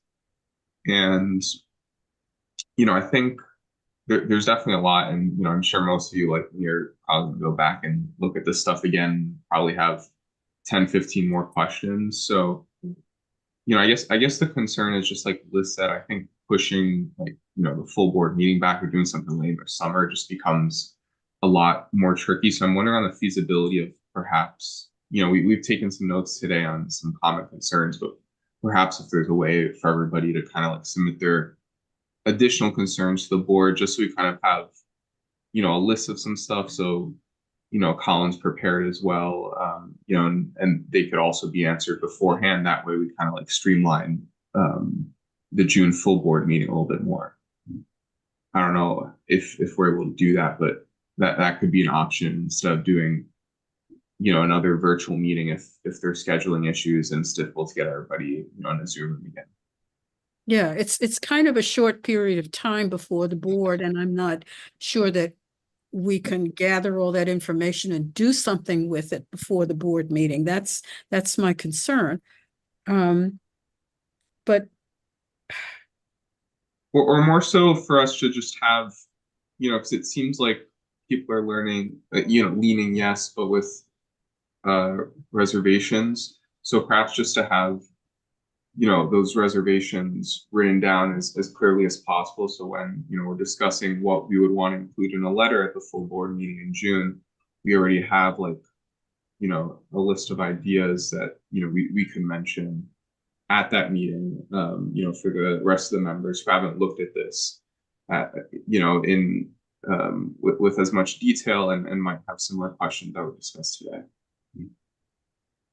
Actually, that would be a good idea also. Sorry to barge in, but that might be the basis for any kind of stipulations or recommendations that we may want to include. Because I think that would help facilitate everything also. okay. We will, I think we can talk, Liz, but we might need to have another meeting depending on what it is that we want to put forth. okay. We can't. I have a question for Colin, on regards to NACHA. Does NACHA have a plan with the city to put units under private management? Like the units being converted to a rat pack or something like that? Because that will affect the community over here. It's going to be under private company. It's not going to be a city entity no more. So we as the community board, personally, I have concerns about that because we got a lot of people that lives over there that's going to be, pushed out. Sure, I'm not aware of any NYCHA projects at the moment within Community District 1. Though I don't know what their pipeline is looking like in terms of conversion. I'll just make a distinction that NYCHA is a quasi-city agency. They're mainly federally funded. So when we talk about it being public land, it is certainly public, but not entirely controlled by the city. Right. Yeah, because last thing I was reading about it was going undergone conversion more than 36,000 units all across Brooklyn and Queens, right? So if you can educate us on that one, please, because that's a really concern, especially over here in Astoria, though.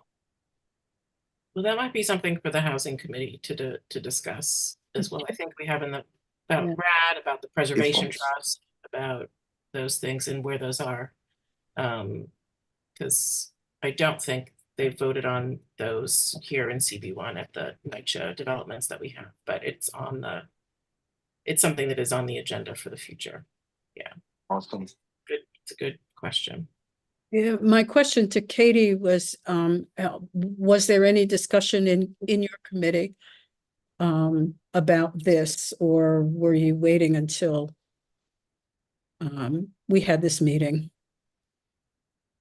Yeah, there was, sorry, where I am is very loud, and I apologize. It was discussed briefly, and it was my hope to have more committee members here this evening. But I think what will happen, which often happens with other things, is that when this comes before the full board, there's going to be a lot of questions that not just the housing committee, but other board members could have, worked through here. But yeah, it hasn't been discussed outside of the two committee meetings briefly that we had this year, and then trying to encourage members to watch the videos and read the links that Florence provided, and that, we're forwarded that way. Thank you. Okay. All right. So, we'll put our heads together on this, Andreas and Evie, and come up some way to approach it. I think the way we did the other one, with the matrix of what we discussed tonight and all of the issues. The thing is that we haven't really hit all of those issues that they're talking about. We have comments on each of the components of the text amendments, but they're, the individual changes that are being proposed were so numerous this time that it's not feasible to approach it that way for the board. So it's been an issue. It's something that took a long time to get even just what we did tonight. Okay, so I'm going to move on to the last item. And I want to first thank you two gentlemen. Nicholas, do you have anything to say additionally to help us? No, I guess I no. Colin's done a fantastic job. Yeah. But it sounds like Florence is giving me a call tomorrow. So if I think of anything overnight, I'll pass it along to her. Okay. And so, and Colin, you'll send us your remarks, your responses. That would really be appreciated so we can incorporate it into the whatever we're writing. And thank you very, very much for holding our hands and doing the explanations. This was worse than the other one. The other one was this was, because it's so encompassing. Anyway, thank you again, gentlemen. And I'll see you, Colin, and we'll hear from you very shortly, okay? Yes, I'll try and be in touch shortly. Thanks for your time. Okay. Thanks so much. Thank you. The last thing that I just want to bring to the committee's attention is we have to start thinking about our capital and expense budget. And most of what we do has to do with the expense budget with respect to planning and zoning and studies and things like that. So if there are any ideas that you can think about, currently we have that the Leicester Creek study on here. I think it's number where is it? I thought it was on the expense budget. It should be. No, it's on the capital budget. It's establish waterfront access along the shore of CD1 at Leicester Creek, 19th Avenue and 37th Street. So we've been talking about this among a couple of committees because I know that there's some DOT work that's going on at on 19th Avenue near the ICYP ball field, some street work. But also, I think when we talked about when we did the Wildflower Studio rezoning, we talked about enhancing making the access from east of the project along 19th Avenue as a waterfront access approach, and to also get sanitation to input 1% of their design funding to design the waterfront on their side of the creek. So I think we're going to be talking about that among the agencies. We have to figure out how to approach it. But this is now number 10, and it's in a capital budget. I'm not sure that that's the right place that it should be.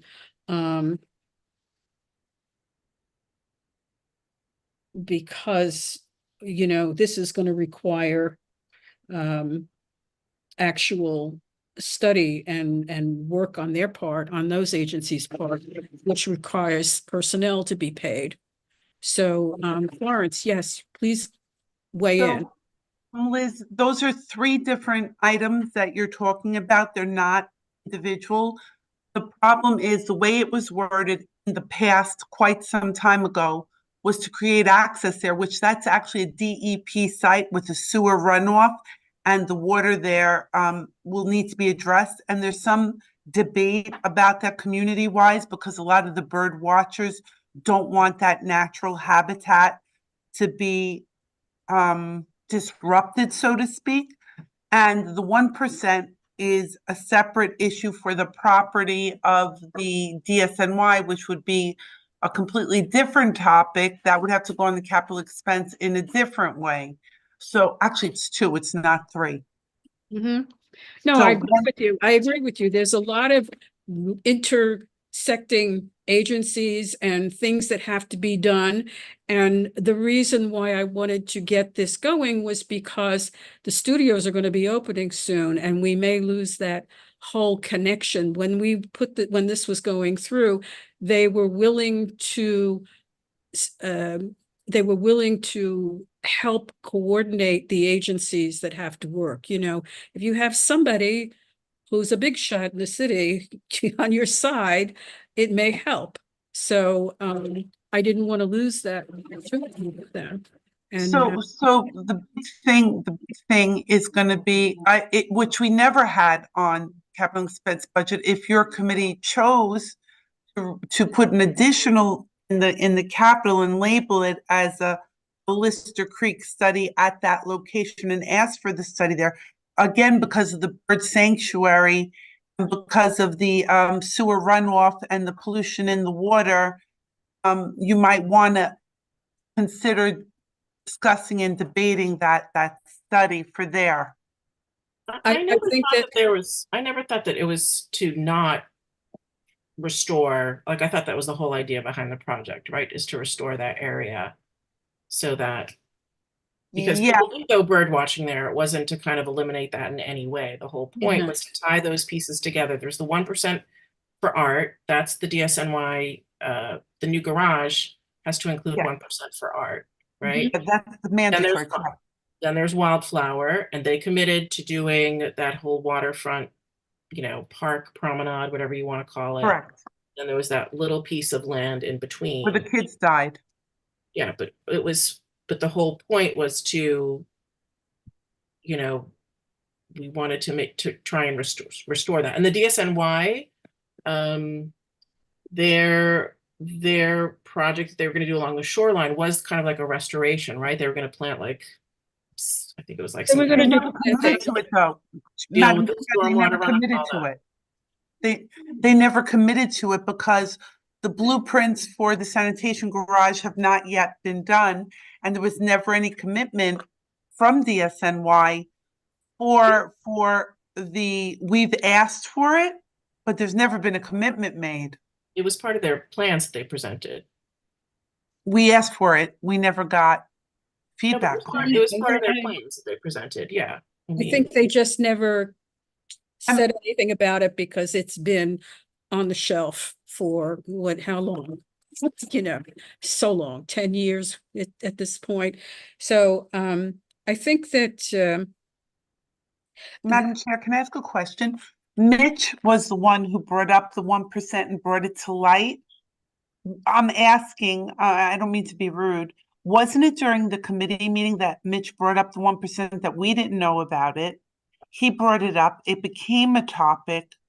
I'm trying to recall exactly. Yeah, and I think I put it in the letter to city planning with regard, when we voted on that. It was part of, I don't know if it was part of the resolution, but it certainly was a comment that we wanted to Yeah, enforce. yeah, I remember that. So, but we need to be able to work together, parks and environmental and land use, and I don't know who else, but we should be taking advantage of. And with respect to the capital, with the expense budget, I would think, we ought to, this is going to require an immense amount of coordination. And I would like to get a list of steps that we have to take in order to reach that goal. And the only way that I think is going to be done is if we can hire a consultant, a planning or design consultant, to let us know how this this can be achieved. There's money around there. There's money that's being spent on Board 2, their waterfront and their other issues. And I think, consultants are the way to go at this point. This is too complex a project, and no city agency is going to want to, to do the early coordination that's needed. So it's something for you to think about. So, Madam Chair, do we write, as a community board, have an ad hoc committee with the 3 committees and write a letter to Tiffany Caban, because that's her area, and get her to do what Julie Wan is doing in Long Island City? Is that how it would proceed? Well, we just sent her a letter about the sanitation garage, and she did have a site visit, because when she came to the board meeting, she said Yeah, site visit planned. So hopefully we're going to get a response, but I think it would be great to just reach out to her to see if We really need to, conversation. my question, I don't know if I said it properly or I worded it articulately. What I'm asking is, I don't know. I've never seen this done before. Would we have an ad hoc committee of the 3 committees? And then would that committee write a letter to Tiffany requesting her to do what Julie did in Long Island City with the Long Island City planning, and have that for that area of our district, because it's her district, that area is her district. That's what I'm at. Did I say it well? Yeah, no, I understand what you're saying. Yeah. How are we going to approach this? This is something that we have to figure out. But I'm just saying that I think the rudiments are there, the bases are there. We know that we have these 3 committees that should be working on it together. And it's we'll see what happens. I mean, this is something that we have to discuss with our chair and the chairs of those committees, if they're, if they think it's something that they're going to be getting involved in. But and how does the SRO but that's something it? to get back to. I don't know how we're going to write that up for the expense budget item. We have a while to do that. We can talk over the summer about how we can approach this.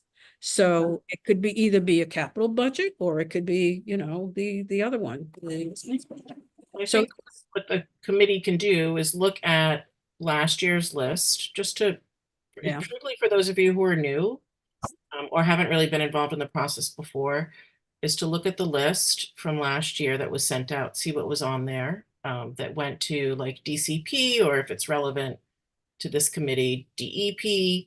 And then, when we'll have to come together in September anyway, right? And that will be on the agenda, is to discuss what we want to, I mean, keep, add, change, community needs change. So I think there's some things on there that we probably want to keep, or maybe, advocate for moving up in any way, or possibly maybe it's not so relevant anymore.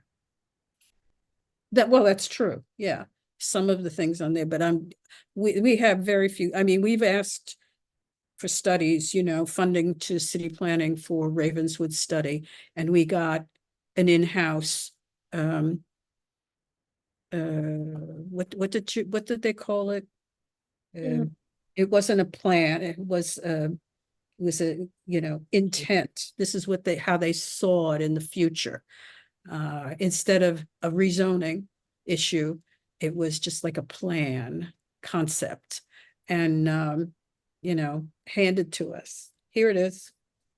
Do with what you want, what you wish. But,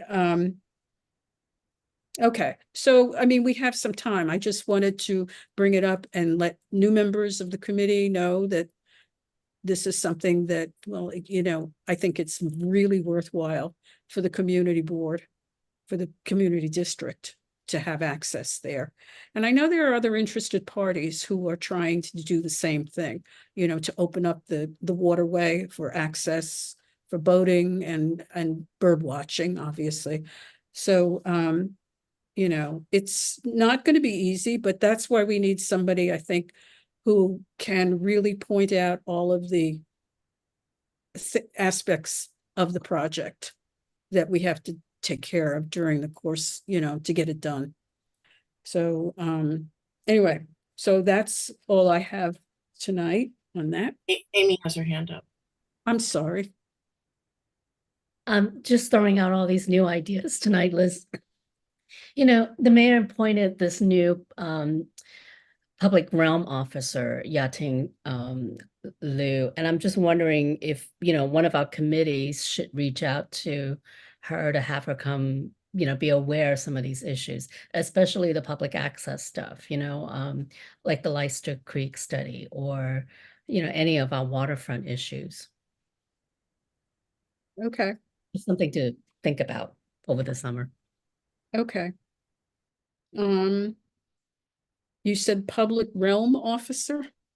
Yep, public realm officer. I'll send you a little thing. I didn't hear about that. Okay. Yeah, it's brand new. Brand new, like, I don't know, a year. Yeah. All right. So, what is it? It's 8:43. Thank you all. Let's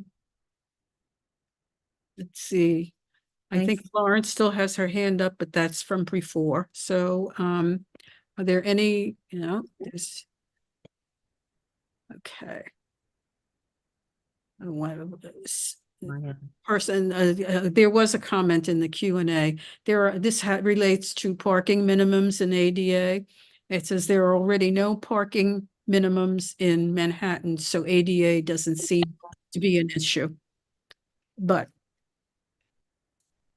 let's get it official. I say something can be said about it, So I guess we can just adjourn. Motion to adjourn. Thank you. Second. Thank you. And if people have any comments, they'll send them to you, Liz, right? They can send them to the office and to me. Yeah, they can address, Great. Okay. Thank you. And Andreas, keep us in the loop. Thank Okay. Somebody says, no, I guess that's not it. All right. Thank you all. Hey. See you Thank soon. Thank Good you, night. Elizabeth. Bye-bye. Have a good night. Good night.